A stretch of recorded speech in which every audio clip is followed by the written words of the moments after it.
కొత్త పార్టీకి అంత సీన్ లేదన్నారు కొంతమంది. రాజకీయం అంటే సినిమాలు తీసినంత అల్కటి పని కాదన్నారు ఇంకొంతమంది. మహా అంటే ఓ 10-15 సీట్లు గెలిస్తే గొప్ప అన్నారు ఇంకొంతమంది. కానీ కొడితే కుంభస్థలాన్నే కొట్టాలన్నట్టు తమిళనాడు రాష్ట్రంలో దుమ్ము లేపిండు టీవీకే పార్టీ అధ్యక్షుడు విజయ్. సినిమాలనే కాదు రాజకీయాలలో కూడా దళపతి అనిపించుకున్నాడు. ఏండ్ల సంధి తమిళనాడు నేలుతున్న పార్టీలను మట్టిగర్పించిండు. కప్పు ముఖ్యం పగిలే అది లెక్క.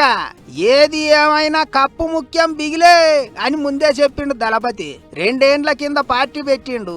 ఏండ్ల సందేలుతున్న పార్టీలకు సుక్కలు చూపించిండు. తమిళనాడులో దళపతి దండయాత్ర చేసినట్టే ఉన్నదంటే ఎలక్షన్ల ఫలితాలు చూస్తుంటే. ఓ దిక్కు డిఎంకే పార్టీ వాళ్ళు, ఇంకో దిక్కు అన్నా డిఎంకే పార్టీ వాళ్ళు 2 దిక్కులకేంచి మోసం మారకుండా చేసినా సరే సింహం సింగిల్ అన్నట్టు సీట్లు కొట్టుకొచ్చిండు.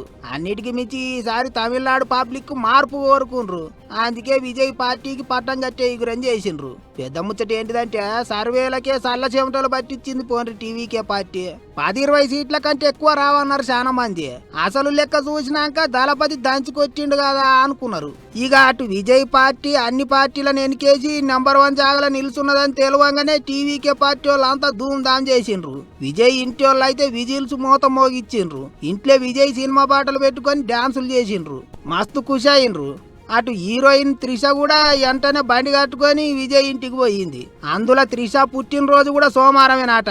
అట్లా ఇక లక్కు గట్టిగానే కలిసి వచ్చింది కదా అన్నట్టు కామెంట్లు పెడుతుండ్రు సోషల్ మీడియాలో. ఇంకో దిక్కు సర్వేలన్నీ డిఎంకే పార్టీనే గెలుస్తుంది, మళ్ళోసారి స్టాలినే ముఖ్యమంత్రి అవుతాడు అన్నట్టు చెప్పినాయి. కానీ ఫలితాలు తారుమారయ్యేటాలకు డిఎంకే కార్యకర్తలు బోరుమని ఏడిచిండ్రు. పార్టీ ఆఫీసు మనుషులు లేక బోచిపోయింది, ఇజ్జత్ అంతా పోయిందని బాధపడుతుండ్రు డిఎంకే కార్యకర్తలు. ఇక తమిళనాడులో విజయ్ హవా గట్టిగా ఉంటదని ప్రశాంత్ కిషోర్ ముందే చెప్పిండు. ఆయన ముచ్చట్లు కూడా ఇప్పుడు సోషల్ మీడియాలో గట్టిగా తిరుగుతున్నాయి. ఇక పెద్ద ముచ్చట ఏంటిదంటే విజయ్ పోటీ చేసిన 2 జాగలలో గెలిచి చూపించిండు. పెరుంబూర్లో 40,000 ఓట్ల తేడాతోని గెలిస్తే తిరుచి ఈస్టులో 20,000 ఓట్ల మెజార్టీతోని గెలిచిండు. ఏమైనా ఏండ్ల సందేలుతున్న పార్టీలను ఒక్కడే ఒంటి చేత్తోని పక్కకు నూకేసిండు. అందుకే విజయ్ ఫ్యాన్స్ కాలరెగిరేస్తుండ్రు. అంతేకాదు జననాయకన్ సినిమాను ఇప్పుడు ఎవరు ఆపుతారో ఆపుండ్రే అని కూడా కామెంట్లు రాస్తుండ్రు.